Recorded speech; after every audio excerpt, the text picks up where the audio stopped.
नमो भगवते वासुदेवाय। भक्तों, आज सावन मास की कृष्ण पक्ष की द्वादशी तिथि है। जब एकादशी व्रत का पारण किया जाता है श्रद्धा और नियम से। आज का दिन केवल अन्न जल के सेवन का नहीं, आज का दिन है कथा श्रवण का, पुण्य संग्रह का और भक्ति में पूर्णता का। इसलिए आज जब आप कामिका एकादशी का पारण करने जा रहे हैं, उससे पहले एक शुभ परंपरा निभाइए। तुलसी माता का पूजन कीजिए, भगवान विष्णु का स्मरण कीजिए और माँ लक्ष्मी की कृपा प्राप्त कीजिए। कहते हैं जो एकादशी पारण के समय तुलसी माता, विष्णु भगवान और लक्ष्मी माता की कथाओं का श्रवण करता है, उसे वही पुण्य मिलता है जो 1000 अश्वमेध यज्ञ करने से मिलता है। तो आइए बड़े ही श्रद्धा और प्रसन्नचित मन से हम श्रवण करते हैं इन दिव्य कथाओं का और अपना व्रत को सफल करते हैं। एक बुढ़िया माई तुलसी जी को सींचती और कहती कि हे तुलसी माता, सत की दाता, मैं तेरा बिरला सींचती हूँ। मुझे बाहु दे, पीतांबर की धोती दे, मीठा मीठा घास दे, बैकुंठा में बास दे, चटक की चाल दे, पाटक की मौत दे, चंदन का काठ दे, रानी सा राज दे, दाल भात का भोजन दे, 11 की मौत दे, कृष्णा जी का कांधा दे। तब तुलसी माता यह सुनकर सूखने लगी तो भगवान ने पूछा कि हे तुलसी, तुम क्यों सूख रही हो? तुलसी माता ने कहा कि एक बुढ़िया रोज आती है और यही बात कह जाती है, मैं सब बात तो पूरा कर दूंगी, लेकिन कृष्ण का कंधा कहाँ से लाऊंगी? तो भगवान बोले, जब वो मरेगी तो मैं अपने आप ही कंधा देने आऊंगा। तू बुढ़िया माई से कह देना। जब बुढ़िया माई मर गई, सब लोग आ गए। जब माई को ले जाने लगे तो वह किसी से न उठी। तब भगवान एक 12 बरस के बालक का रूप धारण करके आए। बालक ने कहा, मैं कान में एक बात कहूँगा तो बुढ़िया माई उठ जाएगी। बालक ने कान में कहा, बुढ़िया माई मन की निकाल ले, पीतांबर की धोती ले, मीठा मीठा ग्रास ले, बैकुंठा में बास ले, चटक की चाल ले, पाटक की मौत ले, कृष्ण जी का कांधा ले। यह सुनकर बुढ़िया माई हल्की हो गई। भगवान ने कंधा दिया और बुढ़िया माई को मुक्ति मिल गई। हे तुलसी माता, जैसे बुढ़िया माई को मुक्ति दी वैसे सबको देना। प्रेम से बोलिए तुलसी महारानी की जय।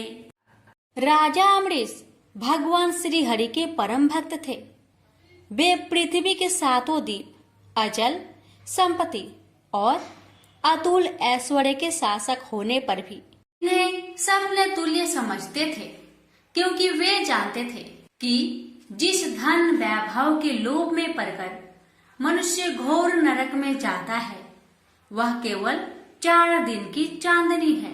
राजा अमरीश का भगवान श्री कृष्ण में और उनके प्रेमी साधुओं में परम प्रेम था। उन्होंने अपने मन को श्री कृष्ण के चरणों में, वाणी को भगवान के गुणों का गान करने में, हाथों को श्री हरि के मंदिर मार्जन में और अपने कानों को भगवान की मंगलमयी कथा के श्रवण में लगा रखा था। उन्होंने अपने नेत्रों को श्री हरि की विग्रह व मंदिरों के दर्शन में, नासिका को उनके चरण कमलों पर चढ़ी श्रीमती तुलसी की दिव्य गंध में और जीवा को भगवान के प्रति अर्पित नैवेद्य प्रसाद में संलग्न कर दिया था। राजा अमरीश के पैर भगवान के क्षेत्र आदि की पैदल यात्रा करने में ही लगे रहते और वे सिर से भगवान श्री कृष्ण के चरण कमलों की वंदना किया करते थे। इस प्रकार उन्होंने अपने सारे कर्म यज्ञ पुरुष इंद्रियातीत भगवान के प्रति उन्हें सर्वोत्तम एवं सर्वरूप समझकर समर्पित कर दिए थे और भागवत भक्त ब्राह्मणों की आज्ञा अनुसार वे इस पृथ्वी का शासक करते थे। उन्होंने बड़ी बड़ी दक्षिणा वाले अनेकों अश्वमेध यज्ञ करके यज्ञाधिपति भगवान की आराधना की थी। उनकी प्रजा महात्माओं के द्वारा गाए हुए भगवान के उत्तम चरित्रों का बहुत सम्मान करती। किसी समय बड़े प्रेम से श्रवण करती और किसी समय उनका गान करती। इस प्रकार उनके राज्य के मनुष्य देवताओं के अत्यंत प्यारे स्वर्ग की भी इच्छा नहीं करते। राजा अम्बरीश की अनन्य प्रेममयी भक्ति से प्रसन्न होकर भगवान ने उनकी रक्षा के लिए सुदर्शन चक्र को नियुक्त कर दिया था, जो विरोधियों को भयभीत करने वाला एवं भगवान भक्तों की रक्षा करने वाला है। एक बार उन्होंने अपनी पत्नी के साथ भगवान श्री कृष्ण की आराधना करने के लिए 1 वर्ष तक द्वादशी प्रधान एकादशी व्रत करने का नियम ग्रहण किया। उन्होंने 3 रात का उपवास किया और एक दिन यमुना जी में स्नान करके भगवान श्री कृष्ण की पूजा की। तत्पश्चात पहले ब्राह्मणों को स्वादिष्ट और अत्यंत गुणकारी भोजन कराकर उन लोगों के घर 60 करोड़ गौएं सुसज्जित करके भेज दी। जब ब्राह्मणों को सब कुछ मिल चुका तब राजा ने उन लोगों से आज्ञा लेकर व्रत का पारण करने की तैयारी की। उसी समय श्राप और वरदान देने में समर्थ स्वयं दुर्वासा जी भी उनके यहाँ अतिथि रूप में पधारे। राजा अम्बरीश उन्हें देखते ही उठकर खड़े हो गए, आसन देकर बैठाया और विविध सामग्रियों से उनके चरणों में प्रणाम करके भोजन के लिए प्रार्थना की। दुर्वासा जी ने राजा अम्बरीश की प्रार्थना स्वीकार कर ली और इसके बाद आवश्यक कर्मों से निवृत्त होने के लिए वे नदी तट पर चले गए। वे ब्रह्मा का ध्यान करते हुए यमुना के पवित्र जल में स्नान करने लगे। इधर द्वादशी केवल घड़ी भर शेष रह गई थी। धर्मज्ञ अम्बरीश ने धर्म संकट में पड़कर ब्राह्मणों के साथ परामर्श किया। उन्होंने कहा, ब्राह्मण देवताओं, ब्राह्मण को बिना भोजन कराए स्वयं खा लेना और द्वादशी रहते पारण न करना दोनों ही दोष है। इसलिए इस समय जैसा करने से मेरी भलाई हो और मुझे पाप न लगे, ऐसा काम करना चाहिए। तब ब्राह्मणों के साथ विचार करके उन्होंने कहा, ब्राह्मणों, श्रुतियों में ऐसा कहा गया है कि जल पी लेना भोजन करना भी है, नहीं भी करना है। इसलिए इस समय केवल जल से पारण किए लेता हूँ। ऐसा निश्चय करके मन ही मन भगवान का चिंतन करते हुए राजश्री अम्बरीश ने जल पी लिया और फिर दुर्वासा जी के आने की राह देखने लगे। दुर्वासा जी आवश्यक कर्मों से निवृत्त होकर यमुना तट से लौट आए। जब राजा ने आगे बढ़कर उनका अभिनंदन किया तब उन्होंने अनुमान से ही समझ लिया कि राजा ने पारण कर लिया है। उस समय दुर्वासा जी बहुत भूखे थे। वे क्रोध से थर थर कांपने लगे। उन्होंने हाथ जोड़कर खड़े अम्बरीश से डट कर कहा, आओ देखो तो सही, यह कितना क्रूर है। यह धन के मद में मतवाला हो रहा है। भगवान की भक्ति तो इसे छू तक नहीं गई और यह अपने को बड़ा समर्थ मानता है। आज इसने धर्म का उल्लंघन करके बड़ा अन्याय किया है। मैं इसका अतिथि होकर आया हूँ, किंतु फिर भी मुझे खिलाए बिना ही इसने खा लिया। अच्छा देख, तुझे अभी इसका फल चखाता हूँ। यो कहते कहते वे क्रोध से जल उठे। उन्होंने अपनी एक जटा उखाड़ी और उससे अम्बरीश को मार डालने के लिए एक कृत्या राक्षसी उत्पन्न की। वह आग के समान जलती हुई हाथ में तलवार लेकर राजा अम्बरीश पर टूट पड़ी। परम पुरुष परमात्मा ने अपने सेवक की रक्षा के लिए पहले से ही सुदर्शन चक्र को नियुक्त कर रखा था। जैसे आग क्रोध से गुर्राते हुए सांप को भस्म कर देती है, वैसे ही चक्र ने दुर्वासा जी की कृत्या को जलाकर ढेर कर दिया। जब दुर्वासा जी ने देखा कि मेरी बनाई हुई कृत्य तो जल रही है और चक्र मेरी ओर आ रहा है। तब वे भयभीत हो अपने प्राण बचाने के लिए जी छोड़कर एकाएक भाग निकले। जैसे ऊंची ऊंची लपटों वाला दवानल सांप के पीछे दौड़ता है, वैसे ही भगवान का चक्र तो मेरे पीछे लग गया है। तब दुर्वासा जी दिशा, आकाश, पृथ्वी, अतल, बीतल आदि नीचे के लोक, समुद्र, लोकपाल और उनके द्वारा सुरक्षित लोक एवं स्वर्ग तक में गए। परंतु जहाँ जहाँ वे गए वहीं वहीं उन्होंने असहा तेज वाले सुदर्शन चक्र को अपने पीछे लगा देखा। जब उन्हें कहीं भी कोई रक्षक न मिला तब वे तो डर गए। अपने प्राण बचाने के लिए वे देव शिरोमणि ब्रह्मा जी के पास गए और बोले, ब्रह्मा जी आप स्वयंभू हैं, भगवान के इस तेजोमयी चक्र से मेरी रक्षा कीजिए। ब्रह्मा जी ने कहा, दुर्वासा जी मैं शंकर जी, दक्ष, भृगु आदि, प्रजापति, भूतेश्वर आदि सब जिनके बनाए नियमों में बंधे हैं तथा जिनकी आज्ञा सिरोधार्य करके हम लोग संसार का हित करते हैं, उनके भक्त के द्रोही को बचाने में हम समर्थ नहीं है। जब ब्रह्मा जी ने इस प्रकार दुर्वासा को निराश कर दिया तब भगवान के चक्र से संतप्त होकर वे कैलाशवासी भगवान शंकर की शरण में गए। शंकर जी ने कहा, दुर्वासा जी जिनसे पैदा हुए अनेकों ब्रह्मांडों में हमारे जैसे हजारों चक्र काटते हैं, यह चक्र उन्हीं विश्वेश्वर का शस्त्र है। यह हम लोगों के लिए असह है। तुम उन्हीं के शरण में जाओ, वे भगवान ही तुम्हारा मंगल करेंगे। निराश होकर दुर्वासा जी श्री हरि भगवान के परम धाम बैकुंठ की तरफ में भागे। दुर्वासा जी भगवान के चक्र की आग से जल रहे थे। वे भगवान के चरणों में गिर पड़े। उन्होंने कहा, हे अच्युत्य, हे अनंत, आप संतों के एकमात्र इच्छित है।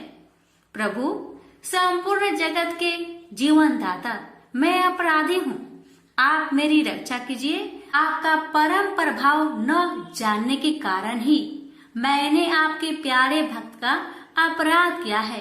प्रभु आप मुझे बचाइए। श्री भगवान ने कहा, दुर्वासा जी मैं सर्वथा भक्तों के अधीन हूँ, मुझ में तनिक भी स्वतंत्रता नहीं है। जो भक्त स्त्री, पुत्र, गृह, गुरुजन, प्राण, धन, इहलोक और परलोक सबको छोड़कर केवल मेरी शरण में आ गए हैं, उन्हें छोड़ने का संकल्प भी मैं कैसे कर सकता हूँ। इसमें संदेह नहीं कि ब्राह्मणों के लिए तपस्या और विद्या परम कल्याण के साधन है, परंतु यदि ब्राह्मण उद्दंड और अन्यायी हो जाए तो वे ही दोनों उल्टा फल देने लगते हैं।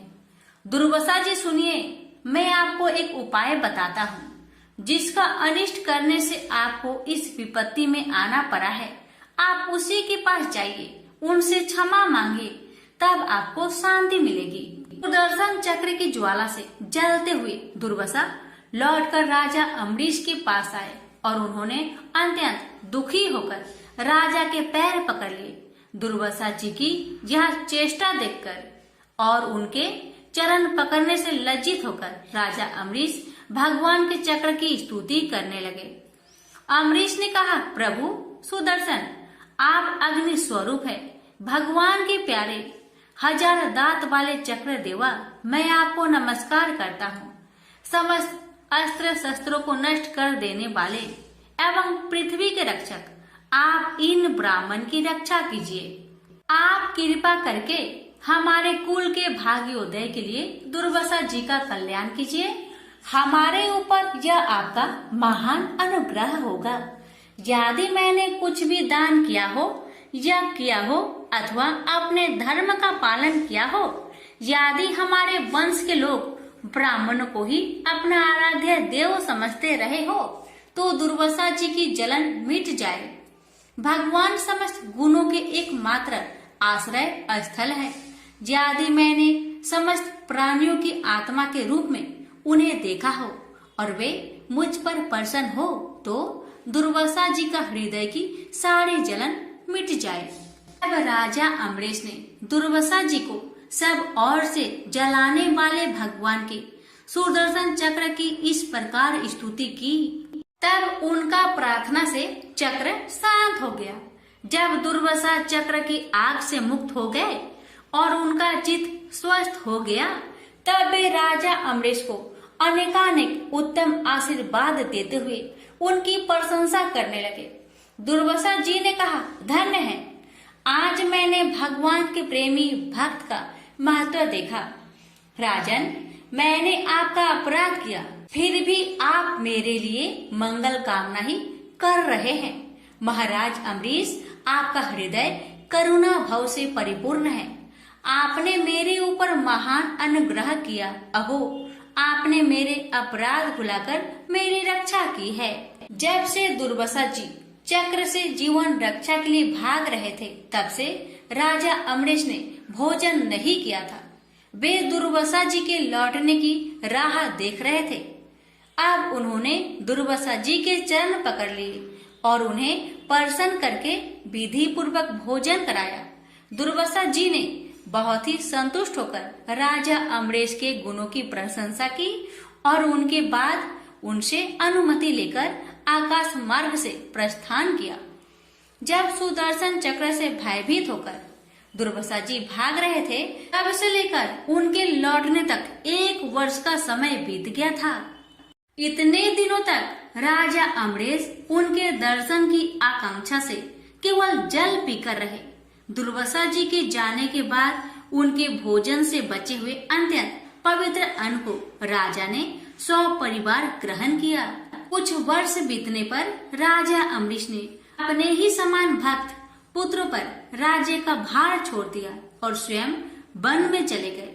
वहां वे बड़ी दृढ़ता के साथ आत्म स्वरूप भगवान में अपना मन लगाकर गुणों के प्रवाह रूपी संसार से मुक्त हो गए। प्रेम से बोलिए लक्ष्मी नारायण की जय। एक बार भृगु ऋषि ने जानना चाहा कि ब्रह्मा, विष्णु और महेश में कौन सबसे श्रेष्ठ है। वह बारी बारी से सबके पास गए।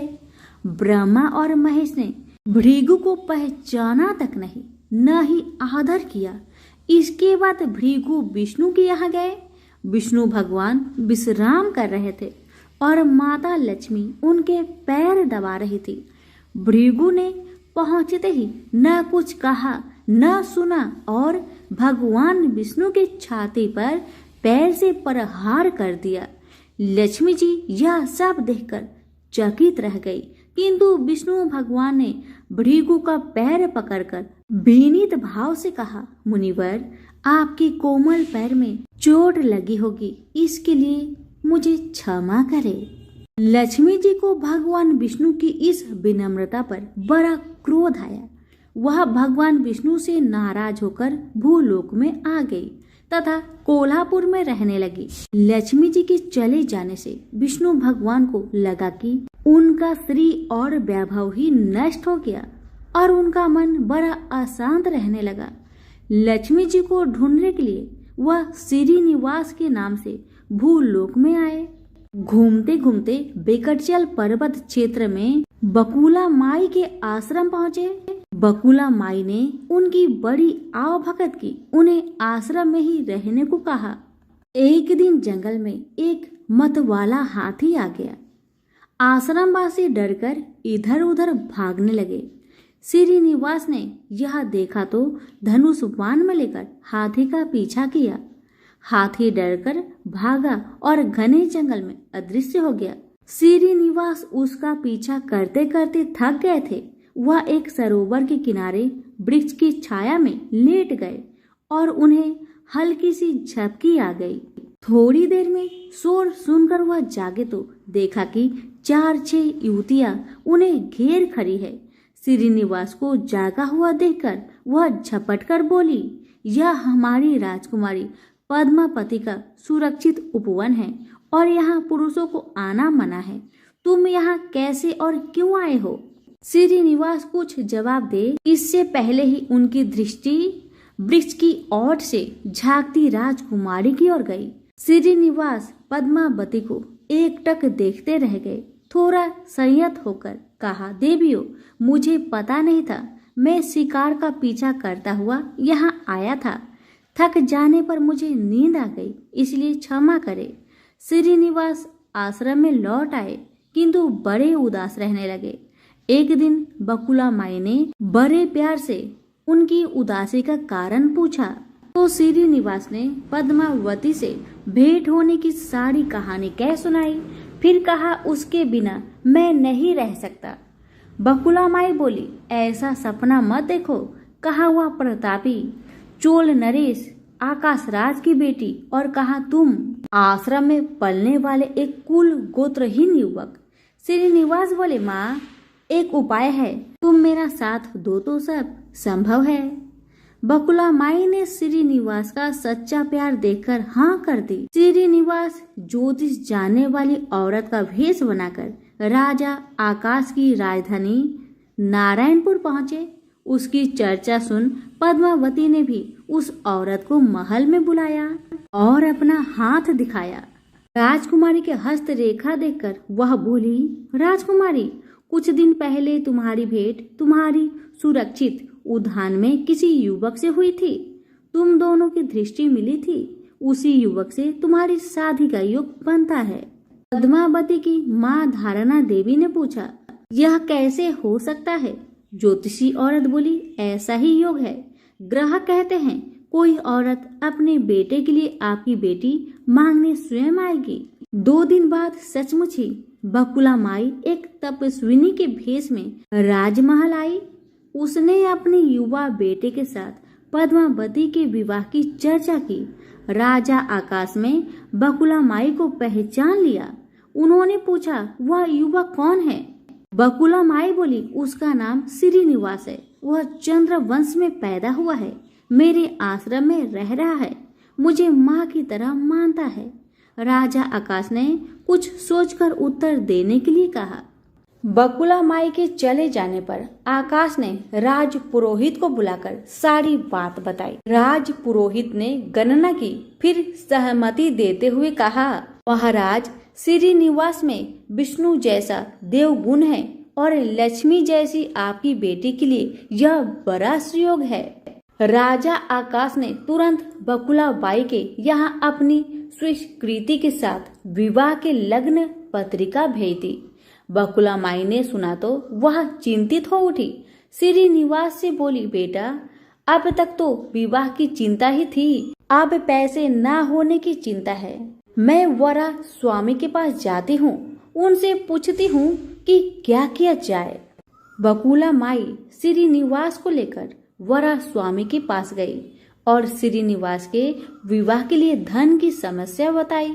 तो वरा स्वामी ने 8 दिक्पालों इंद्र, कुबेर, ब्रह्मा, शंकर आदि देवताओं को अपने आश्रम में बुलवाया और फिर श्रीनिवास को बुलाकर कहा, तुम स्वयं इन्हें अपनी समस्या बताओ।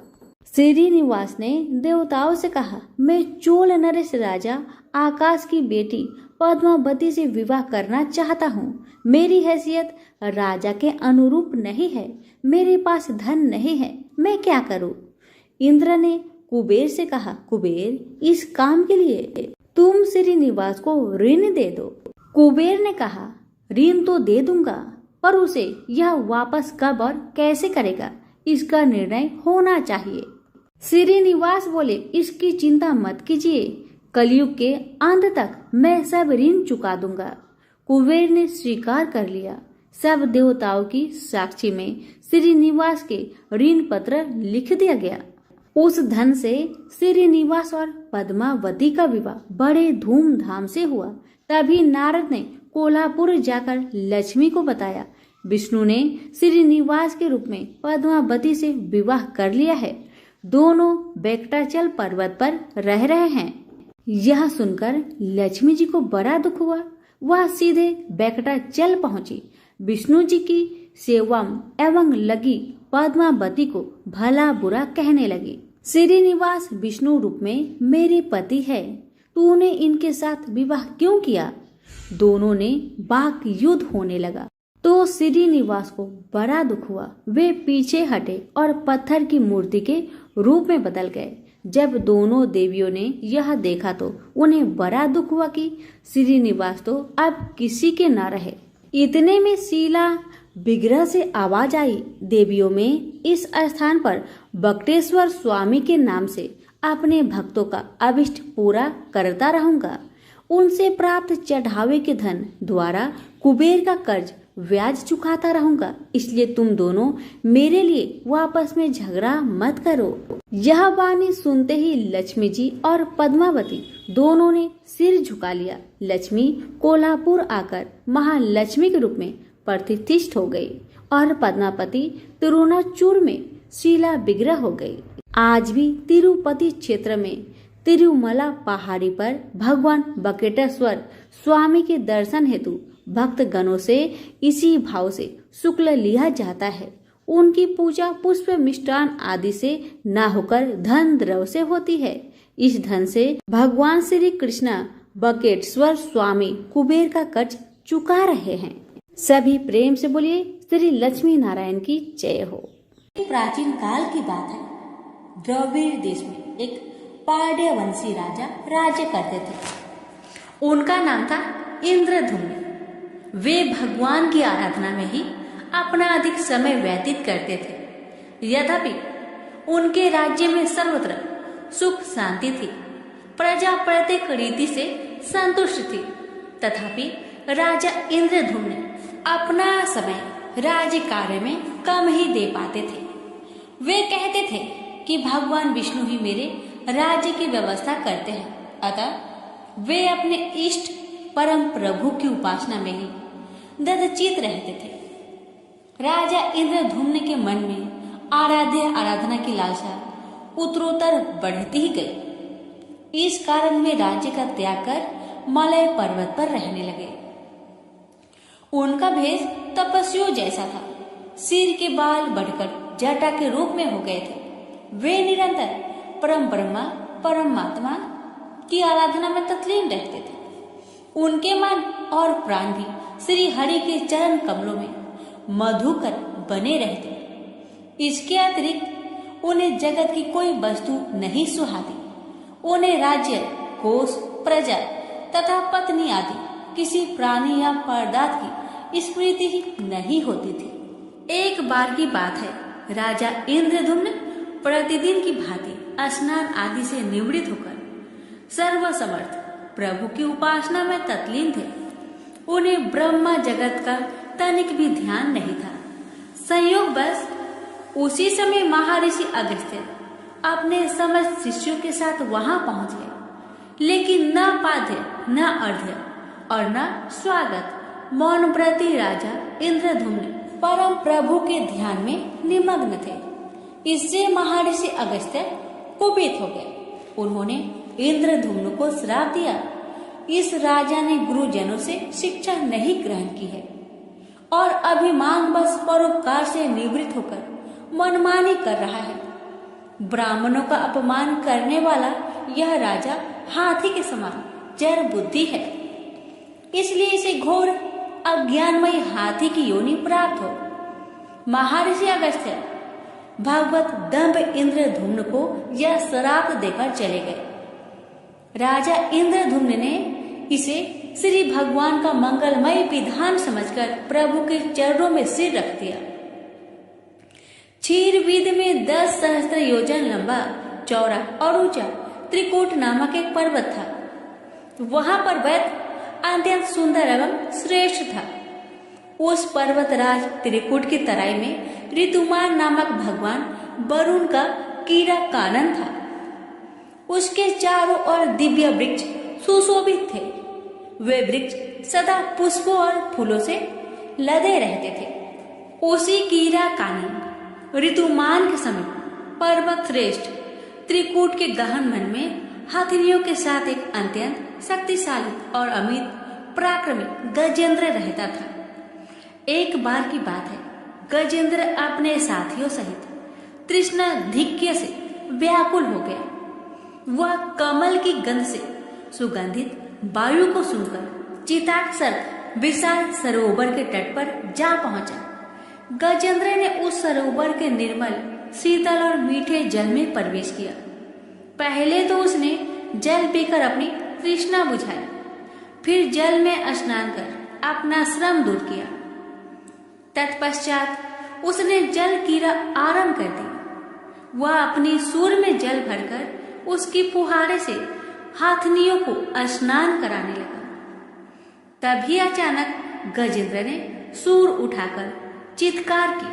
पता नहीं किधर से एक मगर ने आकर उसका पैर पकड़ लिया था। गजेंद्र ने अपना पैर छुड़ाने के लिए पूरी शक्ति लगाई, परंतु उसका बस नहीं चला, पैर नहीं छूटा। अपने स्वामी गजेंद्र को ग्रहग्रस्त देखकर हथनियां, कला और अन्य गज अत्यंत व्याकुल हो गए। वे सूर उठाकर चिघाड़ने और गजेंद्र को बचाने के लिए सरोवर के भीतर बाहर दौड़ने लगे। उन्होंने पूरी चेष्टा की, लेकिन सफल नहीं हुए। वस्तुतः महर्षि अगस्त्य के श्राप से राजा इंद्रधुम्न ही गजेंद्र हो गए थे और गंधर्व श्रेष्ठ हुहु महर्षि देवल के श्राप से ग्राह हो गए थे। वे भी अत्यंत पराक्रमी थे। संघर्ष चलता रहा। गजेंद्र स्वयं को बाहर खींचता और ग्राह गजेंद्र को भीतर खींच ले जाता। सरोवर का निर्मल जल कंदला हो गया था। कमल दल छत बिछत हो गए। जल जंतु व्याकुल हो उठे। गजेंद्र और ग्राह का संघर्ष 1 सहस्त्र वर्ष तक चलता रहा। दोनों जीवित रहे। यह दृश्य देखकर देवगण चकित हो गए। अंततः गजेंद्र का शरीर शिथिल हो गया। उसके शरीर में शक्ति और मन में उत्साह नहीं रहा, परंतु जलचर होने के कारण ग्राहक की शक्ति में कोई कमी नहीं आई। उसकी शक्ति बढ़ गई। वह नवीन उत्साह से अधिक शक्ति लगाकर गजेंद्र को खींचने लगा। असमर्थ गजेंद्र के प्राण संकट में पड़ गए। उसकी शक्ति और पराक्रम का अहंकार चूर चूर हो गया। वह पूर्णतया निराश हो गया, किंतु पूर्व जन्म के निरंतर भागवत आराधना के फलस्वरूप उसे भागवत स्मृति हो आई। उसने निश्चय किया कि मैं कराल काल के भय से चराचर प्राणियों के शरण सर्वसमर्थ प्रभु की शरण ग्रहण करता हूँ। इस निश्चय के साथ गजेंद्र मन को एकाग्र कर पूर्व जन्म में सीखे श्रेष्ठ स्रोत द्वारा परम प्रभु की स्तुति करने लगा। गजेंद्र की स्तुति सुनकर सर्वात्मा सर्वदेव रूप भगवान विष्णु प्रकट हो गए। गजेंद्र को पीड़ित देखकर भगवान विष्णु गरुड़ पर आरूढ़ होकर अत्यंत शीघ्रता से उक्त सरोवर के तट पर पहुंचे। जब जीवन से निराशा तथा पीड़ा से छटपटाते गजेंद्र ने हाथ में चक्र लिए गरुड़ारूढ़ भगवान विष्णु को तीव्रता से अपनी ओर आते देखा।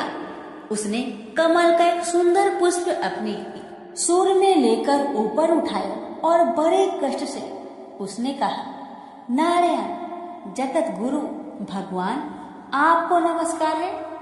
गजेंद्र को अत्यंत पीड़ित देखकर भगवान विष्णु गरुड़ की पीठ से कूद पड़े और गजेंद्र के साथ ग्राह को भी सरोवर से बाहर खींच लाए और तुरंत अपने तीक्ष्ण चक्र से ग्राह का मुख फाड़कर गजेंद्र को मुक्त कर दिया। ब्रह्मा आदि देवगण श्री हरि की प्रशंसा करते हुए उनके ऊपर स्वर्ग सुमनों की वृष्टि करने लगे। सिद्ध और ऋषि महर्षि परम ब्रह्मा भगवान विष्णु का गुणगान करने लगे। ग्रह दिव्य शरीरधारी हो गया। उसने विष्णु के चरणों में सिर रखकर प्रणाम किया और भगवान विष्णु के गुणों की प्रशंसा करने लगा। भगवान विष्णु के मंगलमयी वरद हस्त के स्पर्श से पाप मुक्त होकर अभिषक्त हुहु गंधर्व ने प्रभु की परिक्रमा की और उनके त्रिलोक्य बंदित चरण कमलों में प्रणाम कर अपने लोक को चला गया। भगवान विष्णु ने गजेंद्र का उद्धार कर उसे अपना पार्षद बना लिया। गंधर्व, सिद्ध और देवगण उनकी लीला का गान करने लगे। गजेंद्र की स्तुति से प्रसन्न होकर भगवान विष्णु ने सबके समक्ष कहा, प्यारे गजेंद्र, जो लोग ब्रह्म मुहूर्त में उठकर तुम्हारी की हुई स्तुति से मेरा स्तवन करेंगे, उन्हें मैं मृत्यु के समय निर्मल बुद्धि का दान करूंगा। यह कहकर भगवान विष्णु ने पार्षद रूप में गजेंद्र को साथ लिया और गरुड़ारूढ़ होकर अपने दिव्य धाम को चले गए।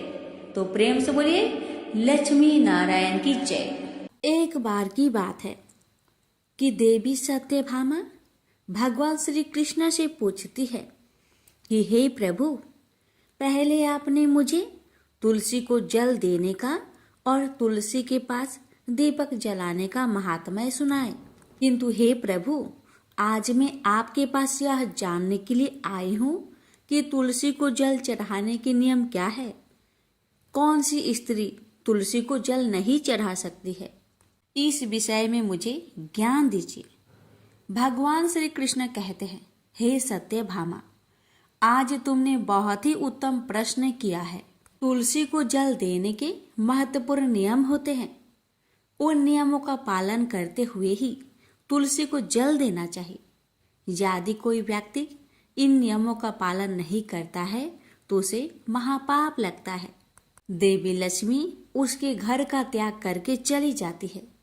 हे प्रिय, आज मैं उन 3 स्त्रियों के विषय में बताने जा रहा हूँ जिन्हें तुलसी को जल नहीं चढ़ाना चाहिए। इन स्त्रियों को तुलसी को जल देने का कोई शुभ फल प्राप्त नहीं होता है, उल्टा इनके द्वारा तुलसी को जल चढ़ाने पर उन्हें महापाप ही लगता है। तुलसी को जल चढ़ाने के नियम बताने से पूर्व हे देवी, मैं आपको सुनंदा ब्राह्मण का प्राचीन इतिहास सुनाता हूँ, जिसे आप ध्यान से सुनिए। जो भी स्त्री इस प्राचीन कथा का श्रवण करती है उसे तुलसी को 100 वर्ष तक जल देने का पुण्य प्राप्त होता है। इस कथा को जो भी ध्यान से सुनता है और इसका प्रचार करता है, दूसरों को सुनाता है अथवा दूसरों को शेयर करता है, उसके दुखों का नाश होता है और उसकी दरिद्रता दूर होती है। देवी सत्यभामा कहती है कि हे स्वामी, आपके मुख से इस कथा का श्रवण करना बड़े सौभाग्य की बात है। कृपया आप मुझसे वह कथा कहिए। मैं आपको वचन देती हूँ कि मैं इस कथा को पूरे श्रद्धा प्रसन्नचित मन से पूरा अवश्य सुनूंगी। भक्तों, फिर भगवान श्री कृष्ण देवी सत्यभामा को वह कथा सुनाने लगते हैं। भगवान श्री कृष्ण कहते हैं, देवी सत्यभामा, पूर्व काल की बात है। दक्षिण देश में एक अत्यंत शोभायमान नगरी थी। उस नगरी में वसुदेव नाम का एक ब्राह्मण निवास करता था। वसुदेव बहुत ही बुद्धिमान और शास्त्रों में पारंगत था। उसने वेदों का भी अध्ययन किया था। उसी के नगर के पास अन्य एक नगर था। उस नगर में देवशर्मा नाम का एक विद्वान ब्राह्मण था। उसकी एक पुत्री थी जिसका नाम सुनंदा था। उस देवशर्मा ने बड़े ही लाड़ प्यार से अपनी पुत्री का लालन पालन किया था। उसकी पुत्री अत्यंत सुंदर और गुणवान थी। जब सुनंदा विवाह के योग हुई तो देवशर्मा को अपनी पुत्री के विवाह की चिंता सताने लगी। इसलिए उसने अपनी पत्नी से कहा, हे प्रिय, हमारी पुत्री अब जवान हो चुकी है, इसलिए अब इसका विवाह हमें कर देना चाहिए। तब उसकी पत्नी कहती है, स्वामी, मेरी दृष्टि में एक विद्वान ब्राह्मण है जिसका नाम वसुदेव है। मैं तो कहती हूँ हमारी पुत्री का विवाह उन्हें श्रेष्ठ ब्राह्मण के साथ करा दी जाए। उनके साथ विवाह करके हमारी पुत्री सुखी जीवन व्यतीत करेगी। देवशर्मा कहता है, प्रिय, तुम ठीक कहती हो। मैंने भी वसुदेव जी के विषय में बहुत सुना हूँ। हम हमारी पुत्री का विवाह उन्हीं के साथ करेंगे। मैं कल ही उनके पास अपनी पुत्री के विवाह का प्रस्ताव लेकर जाता हूँ। फिर देवशर्मा अपनी पुत्री के विवाह का प्रस्ताव लेकर वसुदेव के घर पर जाता है। उस समय वसुदेव अपने माता पिता की सेवा कर रहा था। जब देवशर्मा वसुदेव को अपने माता पिता की सेवा करते देखता है तो उसे बड़ा आनंद होता है। वह सोचता है, अरे वाह, यह ब्राह्मण पुत्र तो कितना महान है। यह तो बड़ी प्रसन्नता से अपने माता पिता की सेवा कर रहा है। तब देव शर्मा को सदैव द्वार पर खड़ा देखता तो उनका स्वागत करता और कहता, हे वृषवर, पधारिए, आपका स्वागत है। कहिए मैं आपकी किस प्रकार से सहायता कर सकता हूँ।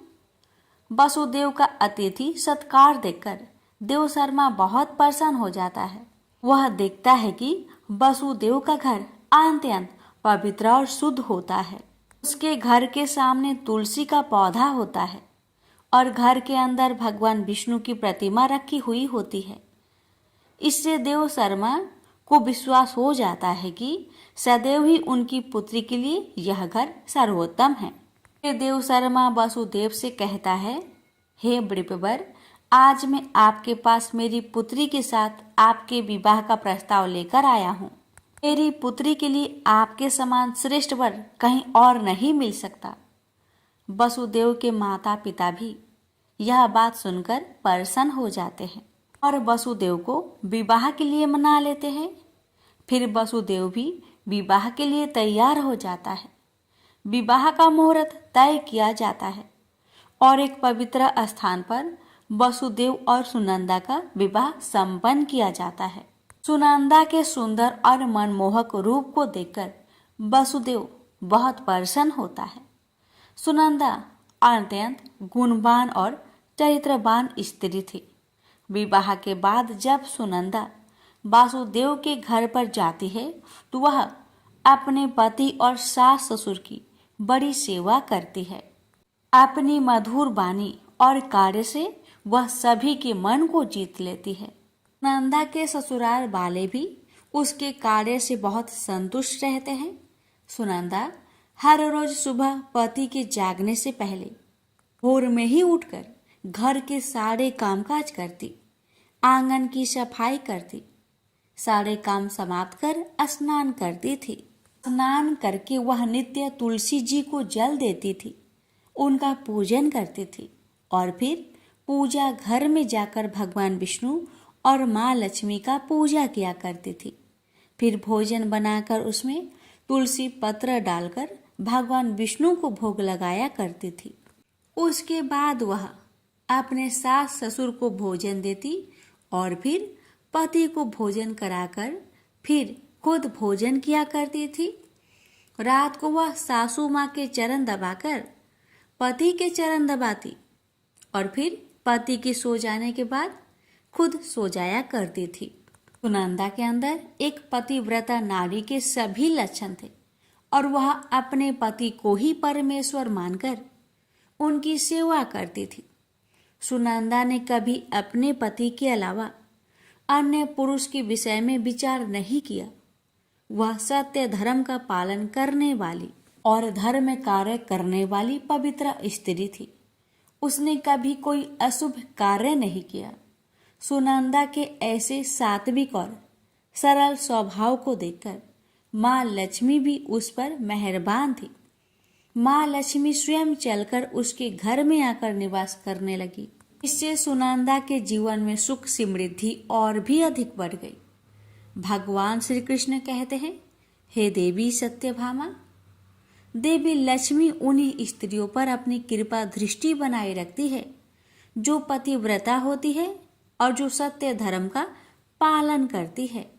सुनंदा के अंदर भी सभी लक्षण थे जो एक श्रेष्ठ पतिव्रता नारी के अंदर होने चाहिए। लेकिन आगे मैं तुम्हें बताऊंगा कि सुनंदा की एक भूल के कारण देवी लक्ष्मी उसके घर को त्याग कर कैसे चली गई। एक दिन सुनंदा का पति अत्यंत कामातुर होकर सुबह स्नान करने के पश्चात सुनंदा के पास आया और उसने सुनंदा के साथ शारीरिक संबंध स्थापित किया, जिससे सुनंदा का शरीर अपवित्र हो गया। लेकिन सुनंदा का मन भी काम के प्रभाव में ही था, इसलिए वह अपने नित्य नियम को भूल गई। उसने पति के साथ संबंध बनाने के बाद बिना स्नान किए ही तुलसी को स्पर्श किया और उसे जल दे दिया, जिससे सुनंदा के शरीर में महामोह ने प्रवेश कर लिया। सुनंदा के सारे इंद्रियां तिलमिला उठे। सुनंदा के शरीर में महामोह ने प्रवेश करते ही देवी लक्ष्मी ने सुनंदा के घर को त्याग दिया और लक्ष्मी उस स्थान को चली गई। तब से सुनंदा के शरीर में निवास कर रहे उस महामोह ने उसे सभी धार्मिक कार्यों से वंचित कर दिया। इसका विपरीत प्रभाव सुनंदा के पति पर भी पड़ा और वह भी सदा कामातुर होकर सुनंदा के साथ विहार करने लगा। उसका मन सदैव ही काम वासना में लगा रहता था।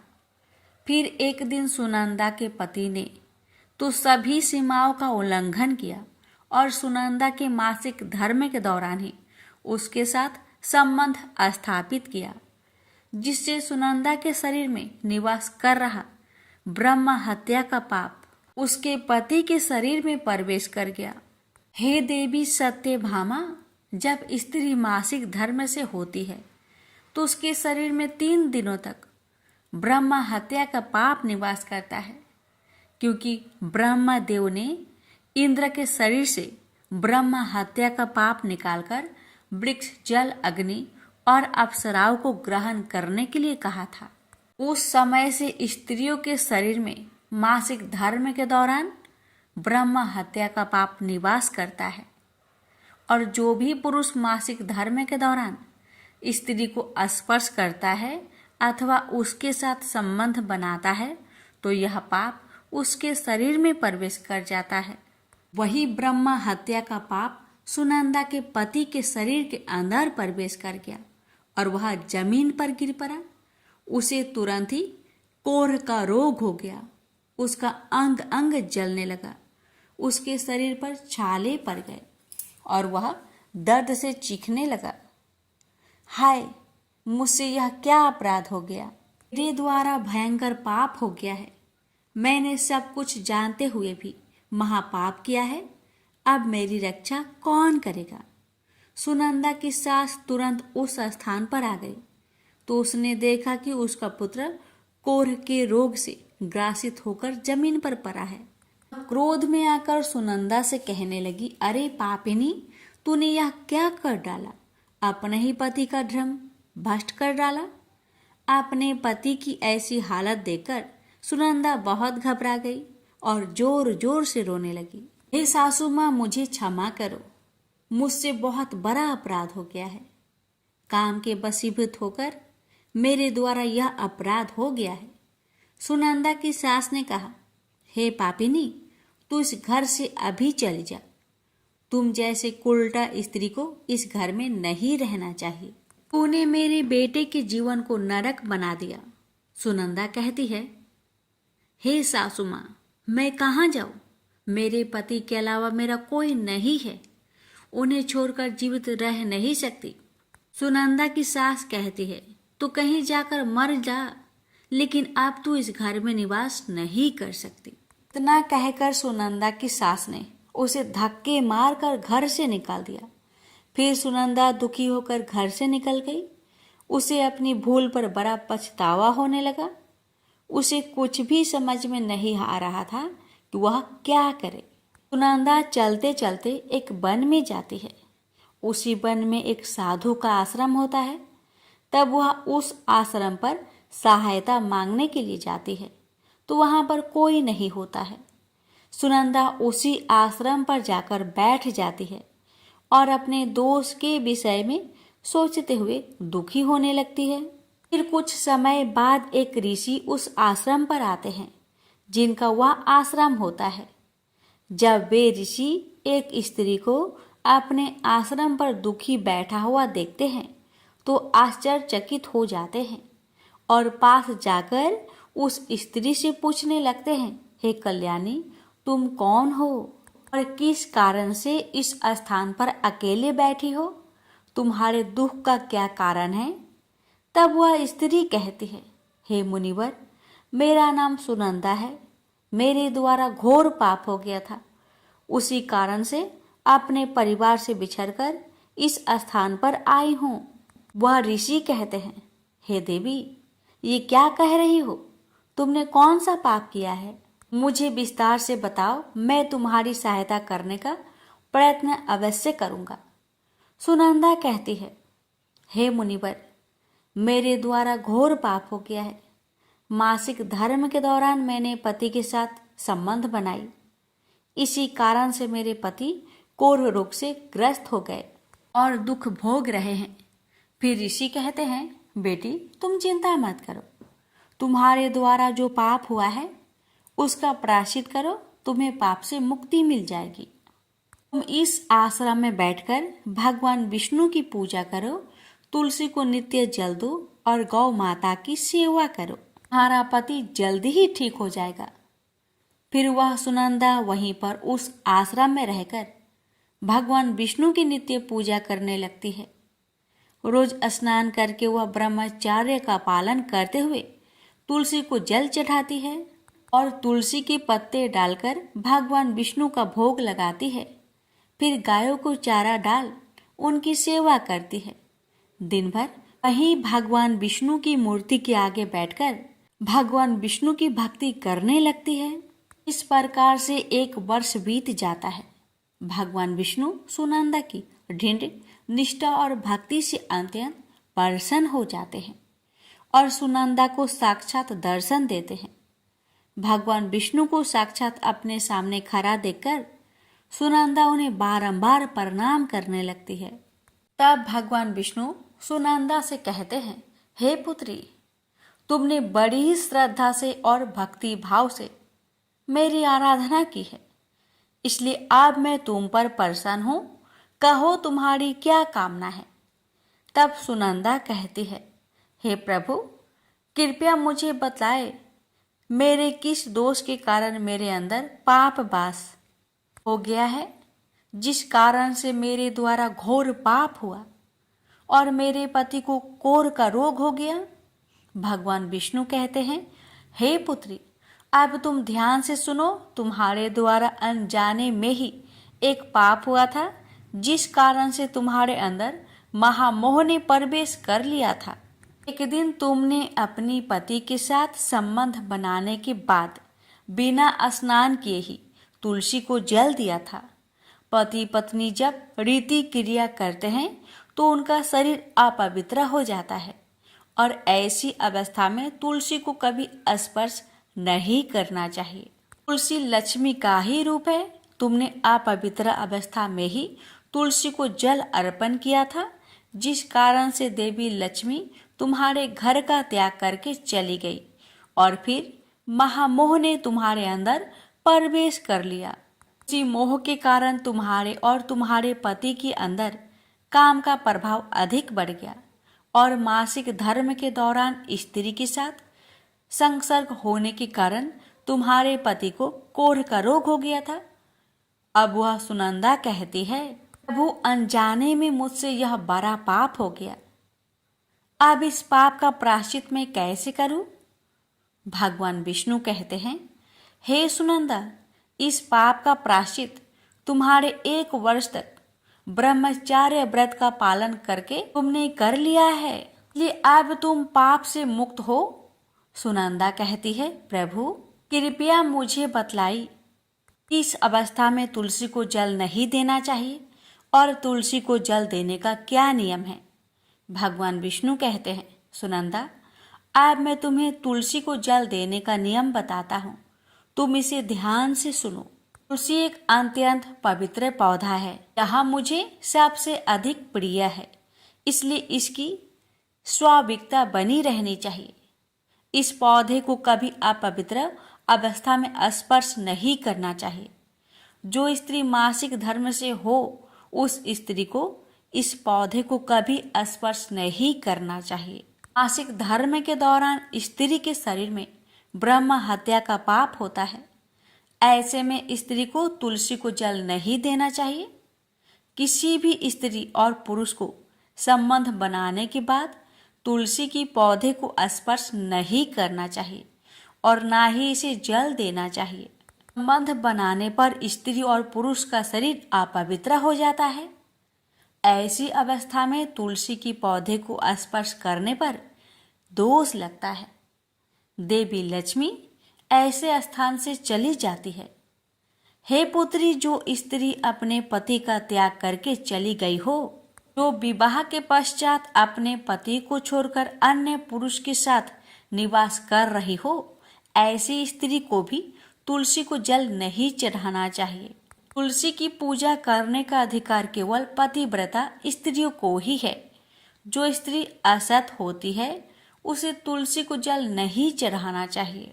सुनंदा, अब मैंने तुम्हें तुलसी को जल देने का संबंध में महत्वपूर्ण नियम बतलाए हैं, तुम इसे ध्यान में रखो।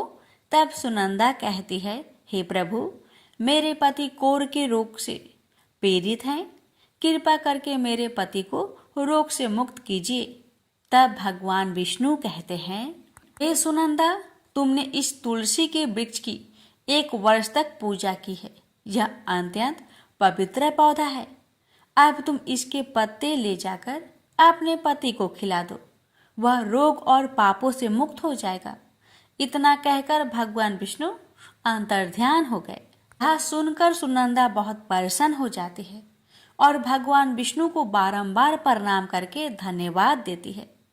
फिर सुनंदा उस तुलसी की पौधे के कुछ पत्ते तोड़कर घर पर जाती है और अपने कोढ़ी पति को खिला देती है। तुलसी के पत्ते खाते ही उसका पति एकदम से स्वस्थ हो जाता है और सुनंदा को गले से लगा लेता है। सुनंदा की सास भी जब यह चमत्कार देखती है तो बड़ी प्रसन्न हो जाती है और फिर वे सभी प्रसन्नता से रहने लगते हैं। भगवान श्री कृष्ण कहते हैं, सत्यभामा, इसलिए इन अवस्थाओं में स्त्रियों को तुलसी को जल नहीं चढ़ाना चाहिए और ना ही तुलसी को स्पर्श करना चाहिए, अन्यथा इसके अशुभ परिणाम भोगने पड़ते हैं, जैसा सुनंदा के साथ हुआ। प्रेम से बोलिए, जय श्री कृष्ण। राधे राधे।